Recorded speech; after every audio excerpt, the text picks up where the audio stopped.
This is the tale of Nwanmiri, the river woman, the mother of waters, the voice of the goddess, and the grandmother of a mystery child named Adanma.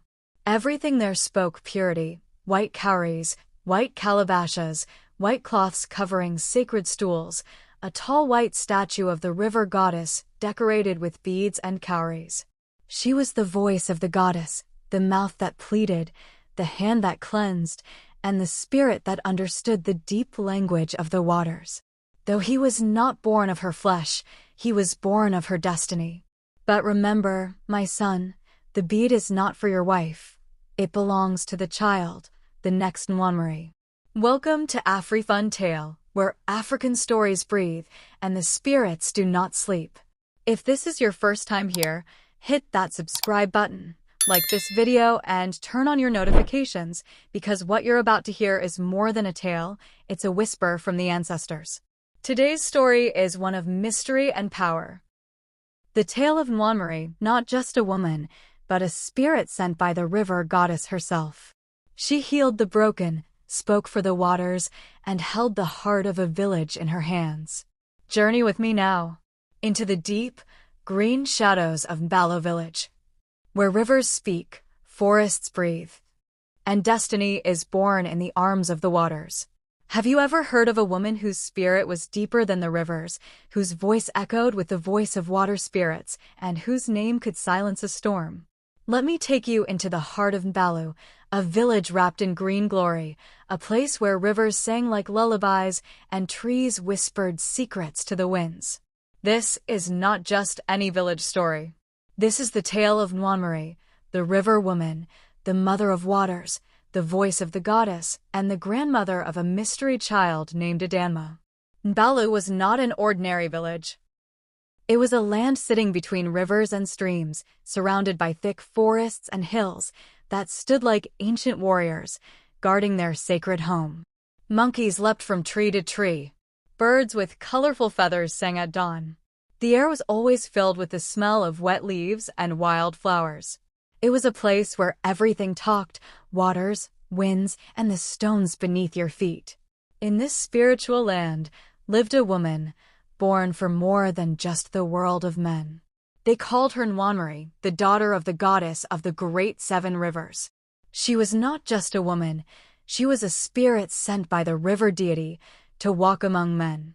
Tall, calm, and beautiful, always dressed in white wrapper, from her chest down to her ankles, her skin always painted in white clay, her arms and legs jingling with white beads and cowries, and her hair packed in the sacred sukkah style, mixed with white and gray like silver threads of wisdom. Her home was no ordinary hut. It stood proudly close to the riverbank like a queen's palace. Inside was a sacred room where no careless soul dared enter. Everything there spoke purity: white cowries, white calabashes, white cloths covering sacred stools, a tall white statue of the river goddess decorated with beads and cowries. Even the ancient mirror on the wall was surrounded by white feathers. That place was not just a room, it was a shrine, a passage, a portal between this world and the watery deep. People came from far and wide to find Nwanmiri. Some came walking, some came with canoes. Some crawled in weakness, others danced with joy. The poor came begging for riches. The barren came begging for babies. The sick came seeking healing. And those who already had power came begging for more. They all came to her, and Nwanmiri, with her soft voice and white eyes, would sit by the riverside and talk to the waters on their behalf. She was the voice of the goddess, the mouth that pleaded, the hand that cleansed, and the spirit that understood the deep language of the waters. If someone got missing in the river, they called Nwanmiri. And she would strip off her white wrapper, tie her sacred beads around her head, speak some unknown tongue to the river, and then dive deep.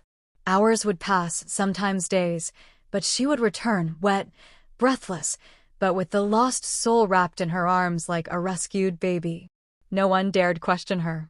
No one could explain her. She was beyond mortal understanding. But the most mysterious part of her life was not even her powers. It was the little baby boy she raised. They called him Okudili. She found him one morning alone, crying by the riverbank, wrapped in white wet clothes. No mother, no father, just the sounds of the river weeping with him. Nwanmiri consulted the goddess, and the answer shocked even her. "Take him," the river said. "He is my gift to you. Through him shall come the next Nwanmiri." And so she took him, raised him, loved him, named him Okudili, which means the heart finds peace. She poured all her knowledge into him. Though he was not born of her flesh, he was born of her destiny. And as he grew, she told him the truth, that he was a child of mystery, that the river gave him, and through his seed the next Nwanmiri would rise. People wondered about him. Who was his mother? Why was he abandoned by the river? What secrets surrounded his birth? No one knew. Not even Nwanmiri had the full answer. But she told him one thing: his path was sacred, and he must not marry carelessly. Before she passed, Nwanmiri called Okudili to her side. The village ease, the traditional ruler, was there too. Her voice was faint, but her words were sharp like a hunter's knife. She handed Okudili a white, ancient wrist bead, glowing softly like the moon's eye. "This," she said, "is not an ordinary bead. It is sacred. Only the chosen woman can wear it without pain. When you find the woman your spirit cannot ignore, give her this bead. If she wears it and finds comfort, then she is the one, the mother of the next Nwanmiri. The child will come with signs, powerful signs. And I will return in spirit to complete her grand initiation." She looked into Okudili's eyes and smiled. "But remember, my son, the bead is not for your wife. It belongs to the child that will come from her. She will pass it on to the next Nwanmiri when the time comes. You must protect this lineage, for it is sacred." And with that, the river woman took her last breath. The wind howled gently. The river flowed slower. Birds went silent. Even the trees bowed. Nwanmiri, the great voice of the river, had returned to the waters. But before her final journey, she left behind a legacy that continued to live. Every year, the people of Nbaalu and faraway lands gathered by the great river for the sacred goddess festival. It was a grand celebration: women in white wrappers, children dressed in flowing white clothes, men with painted faces and beads. Songs filled the air. Drums beat like the heart of the river. The river itself danced. Different kinds of big and colorful fish from the deep celebrated with humans at the riverbank, dancing and swimming. Those who had received healing came with gifts. Those who had their barren wombs opened came with singing children. Those still waiting for answers came with hope.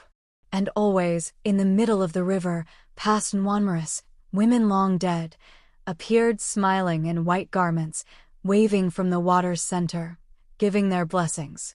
And the people rejoiced, for they knew the goddess had not abandoned them. In one of those gatherings, Okudili stood silently, the ancient wrist bead hidden in his pocket, his eyes scanning the crowd. His time was coming.